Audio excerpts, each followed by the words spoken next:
गुरु ब्रह्मा गुरु विष्णु गुरुर्देवो महेश्वरः गुरु साक्षात् परब्रह्म तस्मै श्री गुरुवे नमः.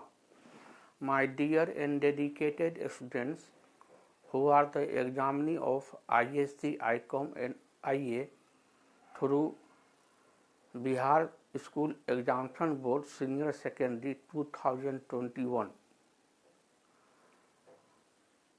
I am trying my best to complete your course through my crash course English. तो मेरे प्रिय छात्रों, तो मैं अभी तो आपको ग्रामर बतला रहा हूँ और आपको मैं 2-3 दिन के बाद इस क्रैश कोर्स को मंडे टू संडे हर टॉपिक को टच करने की कोशिश करूँगा. ट्रांसलेशन भी बताऊँगा, ग्रामर भी बताऊँगा और आपकी जो पाठ पुस्तक है जो आपको बिहार सरकार से दी गई है, गद्य खंड पद खंड David Copperfield story of English, तो जो आपके कोर्स में है 12वीं के कोर्स में, तो उसका भी जो महत्वपूर्ण इम्पोर्टेंट क्वेश्चन है उसका बहुत ही सिंपल तरीके से आपको मैं सॉल्यूशन बताऊंगा और उसमें जो कठिन शब्द रहेंगे उसका मैं आपको स्पेलिंग और वर्ड मीनिंग भी बताता चलूँगा. लेटर राइटिंग भी 7 दिन के अंदर 1 दिन करूँगा. लेटर राइटिंग, पैराग्राफ राइटिंग, एसे, समरी. तो आपको मंडे से लेकर संडे तक मैं प्रयास करूँगा कि आपका 100 अंक का जो अंग्रेजी है लैंग्वेज एंड लिटरेचर के रूप में, तो आपको कवर हो जाए. तो ग्रामर की मूल बात को मैं इसलिए पढ़ा रहा हूँ कि जो कमज़ोर विद्यार्थी हैं, खास करके ग्रामीण इलाके के, जिनको इंग्लिश से थोड़ा भय रहता है, तो उनके भय के भूत को भगाने के लिए मैं ग्रामर का सहारा ले रहा हूँ ताकि उनको भी फंडामेंटल नॉलेज हो जाए इंग्लिश का.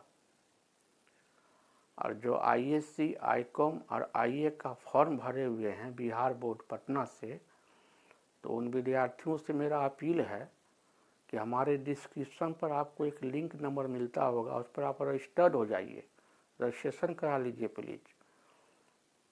तो जो विद्यार्थी रजिस्ट्रेशन कराए रहेंगे तो इंग्लिश का मैं 10 वेरी वैल्यूएबल सेट दूंगा. हर सेट होगा 100 अंक का और वो आपको ऑब्जेक्टिव सब्जेक्टिव हर क्वेश्चन का आंसर सहित रहेगा.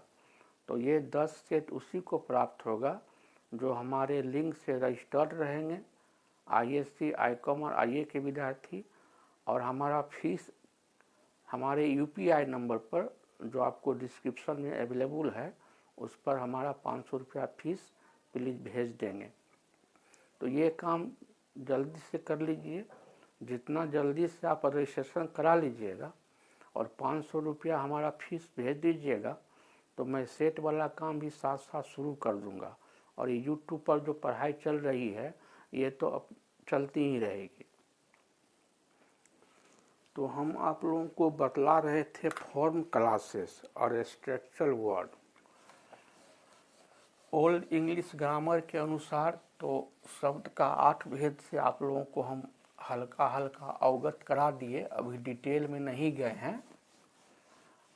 हम noun, pronoun, verb, adjective, adverb, preposition, conjunction का डिटेल में भी जाएंगे.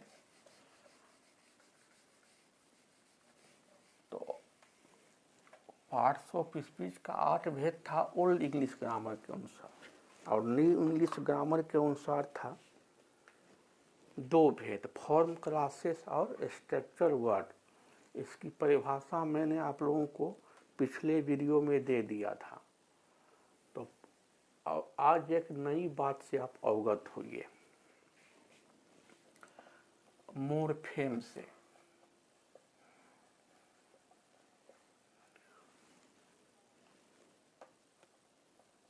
मोर्फेम किसको कहेंगे?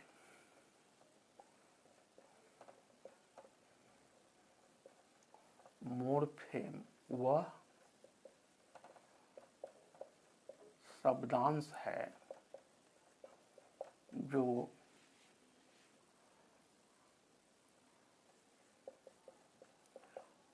किसी शब्द के पहले या बाद में आकर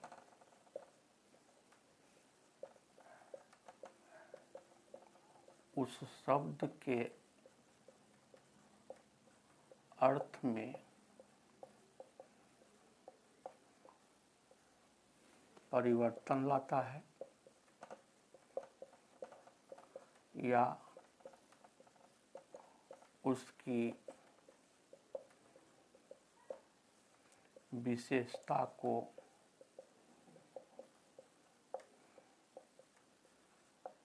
बढ़ा देता है।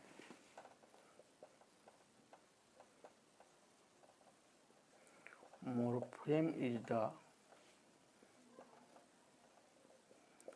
smallest unit of word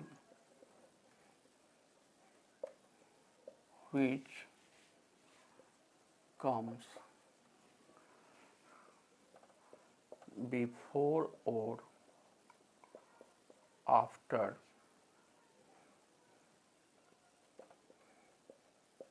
with word to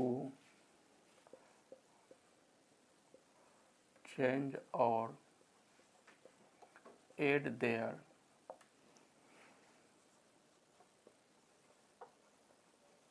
original meaning। Morpheme का डिक्शनरी में मोर्फेम का कुछ मतलब है नहीं। ये इंग्लिश वर्ड मोर्फेम का फिर भेद होता है जो आपको हम बता रहे हैं। हिंदी व्याकरण में आप उपसर्ग और प्रत्यय से अवगत हो चुके होंगे। उपसर्ग और प्रत्यय आपको 6ठी क्लास से ही पढ़ना था। तो अंग्रेजी का कुछ शब्द है तो मोर्फेम का यूज होने से उस मूल शब्द का या तो अर्थ बदल जाता है या तो उसके अर्थ में विशेषता आ जाती है।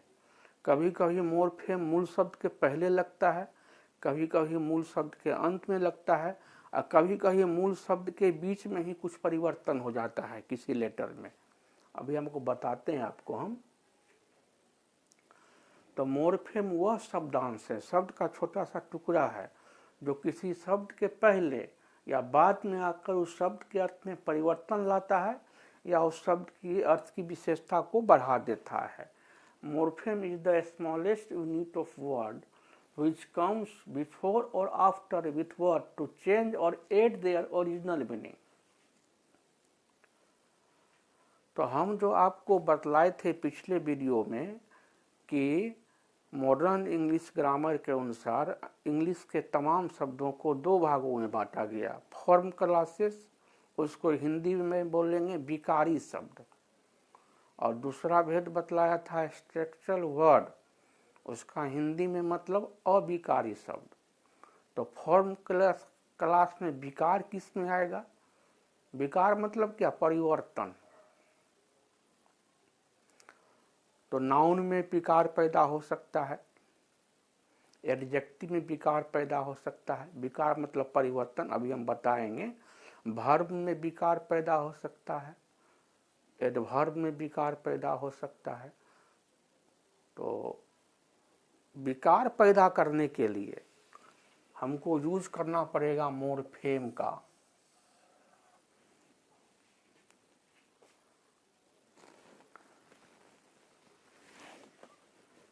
तो इसको मिटाते हैं।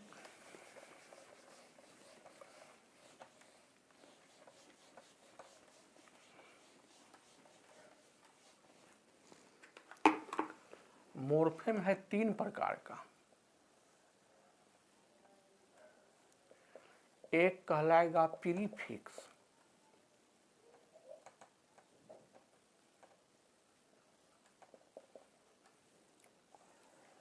और एक कहलाएगा सफिक्स, और एक कहलाएगा इनफिक्स।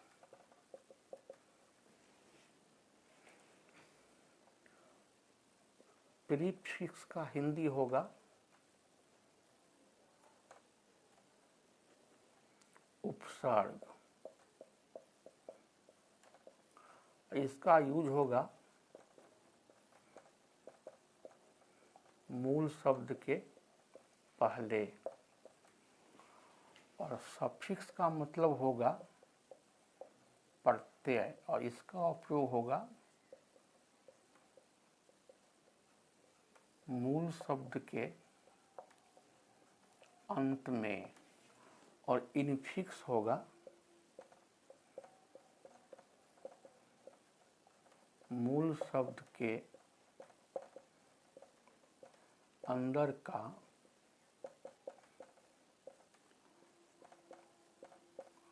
किसी अक्षर में परिवर्तन। अब देखिए, मूल शब्द है काइंड, मूल शब्द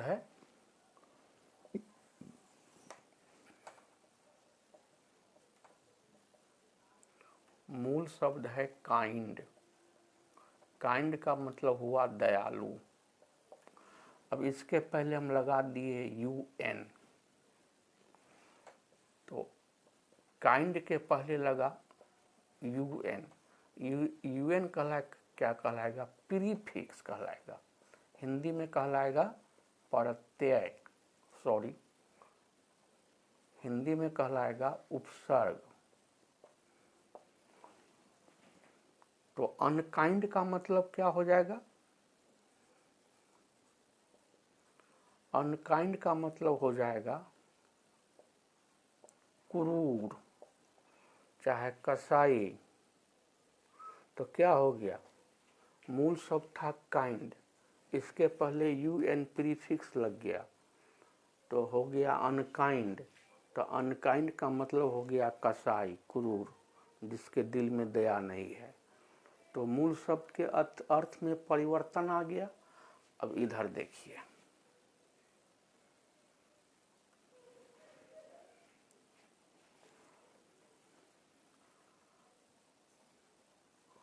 मूल शब्द है वीक, मूल शब्द है वीक,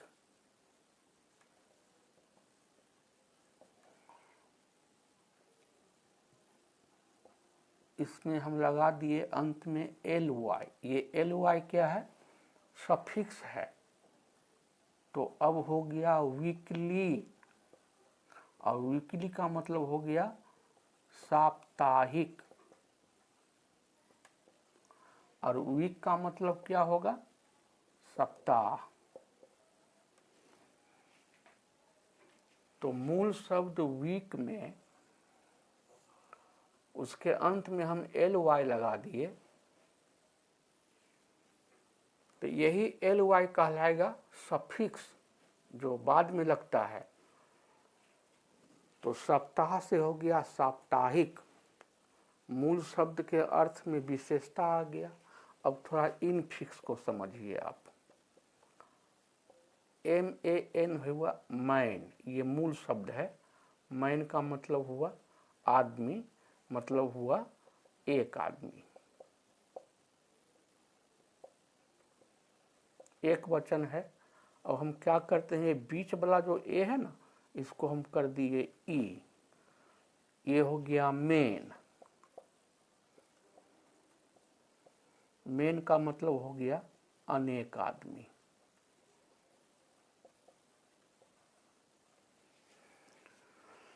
तो इसको आप लोग नोट कर लीजिए।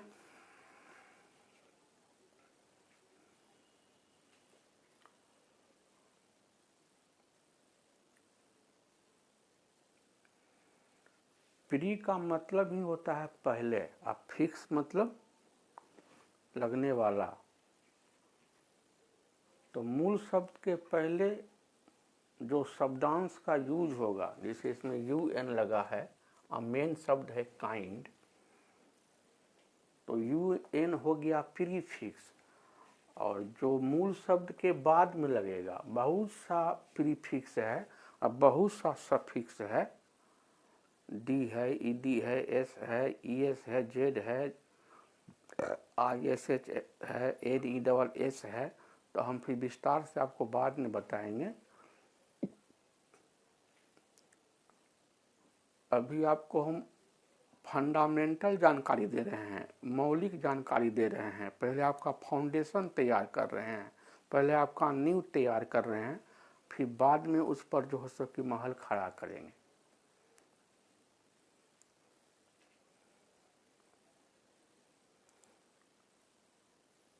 आप लोग धैर्य से इंग्लिश को बड़े ही शौक से सीखते चलिए।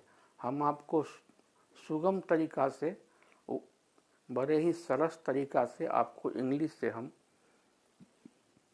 परिचित कराते जा रहे हैं।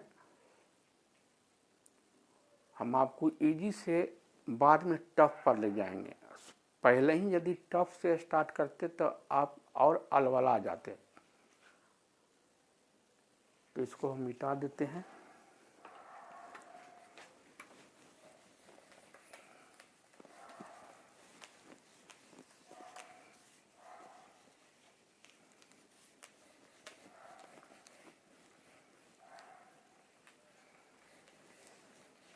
तो हम एक परिभाषा आपको फॉर्म क्लासेस का दिए थे पिछले वीडियो में, और आज आपको हम मॉर्फेम बताए।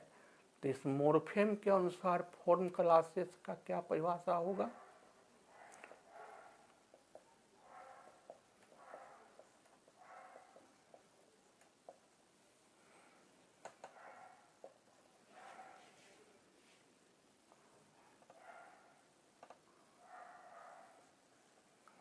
The word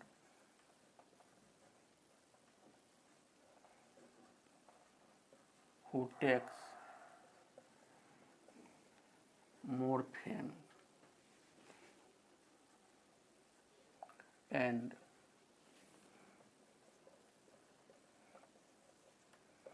change their original form and meaning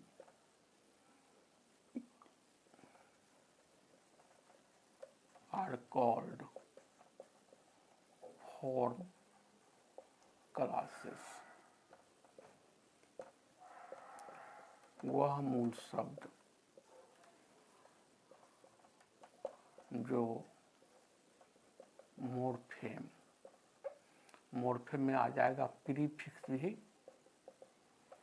और सफिक्स भी,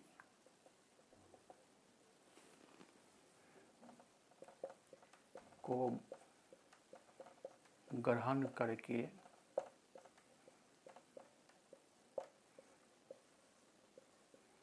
अपने मूल अर्थ तथा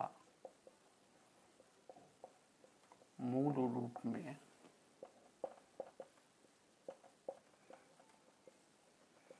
परिवर्तन लाता है।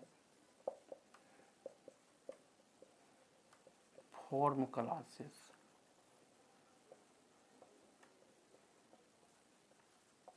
कहलाता है।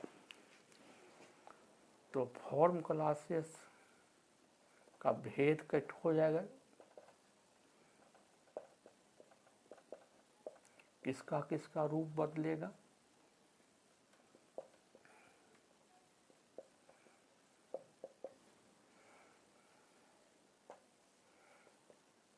नाउन। अब देखिए, बॉय है, बॉयज हो गया।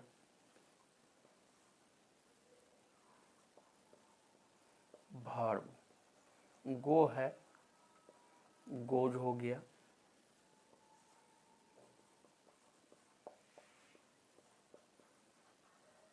एडजेक्टिव, काइंड है, अनकाइंड हो गया,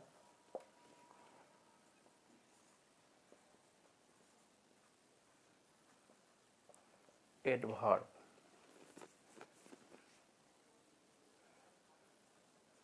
स्मॉल है, स्मॉलर हो गया, स्मॉलेस्ट हो गया। तो फॉर्म क्लासेस का मोर्फेम के अनुसार आपका ये परिभाषा होगा। और एक परिभाषा हम पिछले वीडियो में बताए हैं, उसको भी आप कंठस्थ रखिएगा।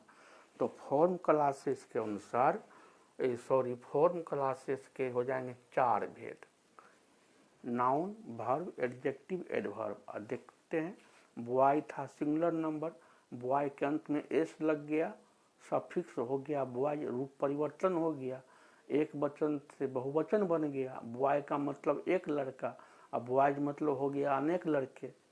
अब गो है भारू, अब इसके अंत में लग गया ईएस, सफिक्स लग गया, प्रत्यय लग गया, तो गोज हो गया। तो गो का मतलब हो गया जाते हैं, बहुवचन हो गया। गोज का मतलब हो गया जाता है, एक वचन में आ गया। अब है एडजेक्टिव है काइंड, मतलब दयालु, इसके पहले यूएन लग गया, हो गया अनकाइंड। तो प्रीफिक्स से लगने से इसका क्या हुआ, अर्थ बदल गया। काइंड मतलब दयावान और अनकाइंड का मतलब हो गया कसाई। अब एडवर्ब है स्मॉल, छोटा, स्मॉलर उससे छोटा, स्मॉल सबसे छोटा। तो स्मॉल में ईआर लगा, फिर स्मॉल में ईएसटी लगा, और इसका अर्थ में नयापन आता चला गया। तो इसको प्लीज आप नोट कर लीजिए।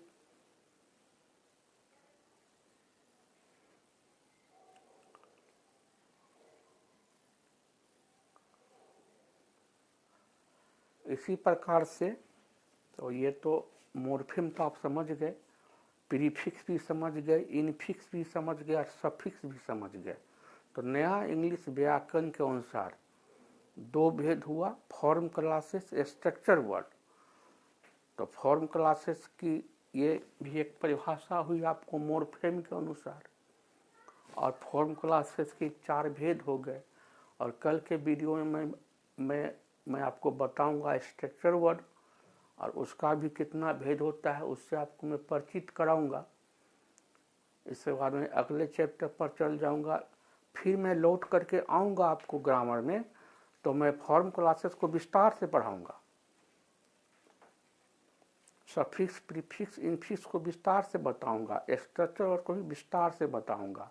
और जाते जाते एक बार मैं अपील करता हूं, जो विद्यार्थी आईएससी, आईकॉम, आईए के छात्र हैं, बिहार बोर्ड से फॉर्म भरे हुए हैं, ऐसे परीक्षार्थी प्लीज़ हमारे डिस्क्रिप्शन पर आपको लिंक नंबर मिलेगा, उस पर रजिस्टर्ड हो जाइए, रजिस्ट्रेशन करा लीजिए, और हमारा फीस हमारे यूपीआई नंबर पर 500 रुपया भेज दीजिए, ताकि हम आपका सेट का काम जल्दी से शुरू कर सकें। आप जितना लेट कीजिएगा रजिस्ट्रेशन में और फीस जमा करने में, तो आपका सेट वाला काम उतना लेट होगा।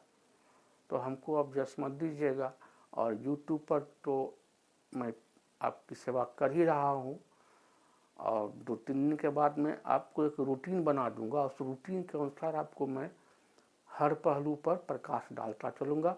बस आपसे नम्र निवेदन ये है कि 2 घंटा आपको इंग्लिश ज़रूर पढ़ना है, 2 घंटा इंग्लिश का सेल्फ स्टडी ज़रूर करना है।